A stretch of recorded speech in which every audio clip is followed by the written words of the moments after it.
ஆதியாகமம் 35 அதிகாரம். தேவன் யாக்கோபை நோக்கி, நீ எழுந்து பெத்தேலுக்குப் போய் அங்கே குடியிருந்து, நீ உன் சகோதரனாகிய ஏசாவின் முகத்திற்கு விலகி ஓடிப்போகிறபோது உனக்கு தரிசனமான தேவனுக்கு அங்கே ஒரு பலிபீடத்தை உண்டாக்கு என்றார்.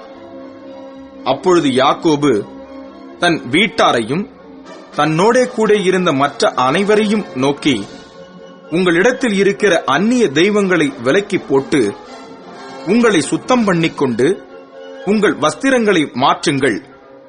நாம் எழுந்து பெத்தேலுக்கு போவோம் வாருங்கள். எனக்கு ஆபத்து நேரிட்ட நாளில் என் விண்ணப்பத்துக்கு உத்தரவு அருளிச் செய்து நான் நடந்த வழியிலே என்னோடே கூட இருந்த தேவனுக்கு அங்கே ஒரு பலிபீடத்தை உண்டாக்குவேன் என்றான். அப்பொழுது அவர்கள் தங்கள் கையில் இருந்த எல்லா அந்நிய தெய்வங்களையும் தங்கள் காதணிகளையும் யாக்கோபிடத்தில் கொடுத்தார்கள். யாக்கோபு அவைகளை சீகேம் ஊர் அருகே இருந்த ஒரு கர்வாலி மரத்தின் கீழே புதைத்து போட்டான். பின்பு பிரயாணம் புறப்பட்டார்கள். அவர்களைச் சுற்றிலும் இருந்த பட்டணத்தாருக்கு தேவனாலே பயங்கரம் உண்டானதினால் அவர்கள் யாக்கோபின் குமாரரை பின்தொடராதிருந்தார்கள். யாக்கோபும் அவனோடே கூட இருந்த எல்லா ஜனங்களும் கானான் தேசத்தில் உள்ள பெத்தேல் என்னும் லூசுக்கு வந்தார்கள். அங்கே அவன் ஒரு பலிபீடத்தை கட்டி தன் சகோதரனுடைய முகத்துக்கு தப்பி ஓடினபோது அங்கே தனக்கு தேவன் தரிசனமானபடியால் அந்த ஸ்தலத்திற்கு ஏல் பெத்தேல் என்று பெயரிட்டான். ரெபெக்காளின் தாதியாகிய தெபோரால் மரித்து பெத்தேலுக்கு சமீபமாயிருந்த ஒரு கர்வாலி மரத்தின் கீழ் அடக்கம் பண்ணப்பட்டாள்.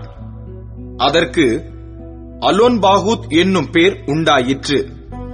யாக்கோபு பதான் அராமிலிருந்து வந்த பின்பு தேவன் அவனுக்கு மறுபடியும் தரிசனமாகி அவனை ஆசீர்வதித்து, இப்பொழுது உன் பேர் யாக்கோபு, இனி உன் பேர் யாக்கோபு எண்ணப்படாமல் இஸ்ரவேல் என்று உனக்கு பேர் வழங்கும் என்று சொல்லி அவனுக்கு இஸ்ரவேல் என்று பெயரிட்டார். பின்னும் தேவன் அவனை நோக்கி, நான் சர்வ வல்லமையுள்ள தேவன், நீ பலுகிப் பெருகுவாயாக. ஒரு ஜாதியும் பற்பல ஜாதிகளின் கூட்டங்களும் உன்னிலிருந்து உண்டாகும். ராஜாக்களும் உன் சந்ததியில் பிறப்பார்கள். நான் ஆபிரகாமுக்கும் ஈசாக்குக்கும் கொடுத்த தேசத்தை உனக்கு கொடுப்பேன். உனக்கு பின் உன் சந்ததிக்கும் இந்த தேசத்தை கொடுப்பேன் என்று சொல்லி தேவன் அவனோட பேசின ஸ்தலத்திலிருந்து அவனை விட்டு எழுந்தருளிப் போனார். அப்பொழுது யாக்கோபு தன்னோடே அவர் பேசின ஸ்தலத்திலே ஒரு கற்றூனை நிறுத்தி அதன் மேல் பான பலியை ஊற்றி எண்ணெயையும் வார்த்தான்.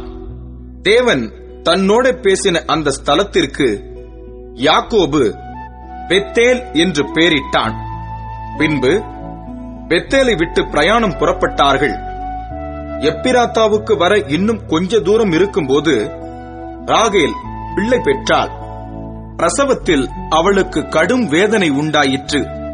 பிரசவிக்கும் போது அவளுக்கு கடும் வேதனையாய் இருக்கையில் மருத்துவச்சி அவளை பார்த்து, பயப்படாதே, இந்த முறையும் புத்திரனை பெறுவாய் என்றாள். மரண காலத்தில் அவள் ஆத்துமா பிரியும் போது அவள் அவனுக்கு பெனோனி என்று பெயரிட்டாள். அவன் தகப்பனோ அவனுக்கு பென்யமீன் என்று பெயரிட்டான்.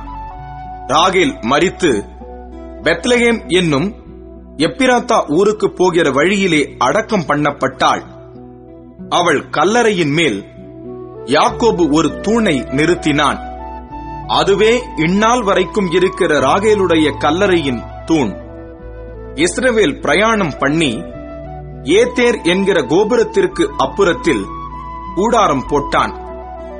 இஸ்ரவேல் அந்த தேசத்தில் தங்கிக் குடியிருக்கும் போது ரூபன் போய் தன் தகப்பனுடைய மறுமனையாட்டியாகிய பில்காளோடே சயனித்தான்.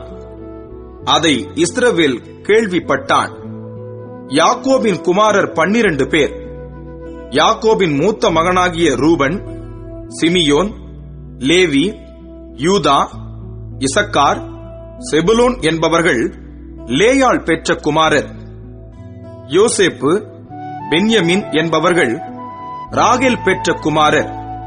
தான், நப்தலி என்பவர்கள் ராகேலுடைய பணிவிடைக்காரியாகிய பில்காள் பெற்ற குமாரர்.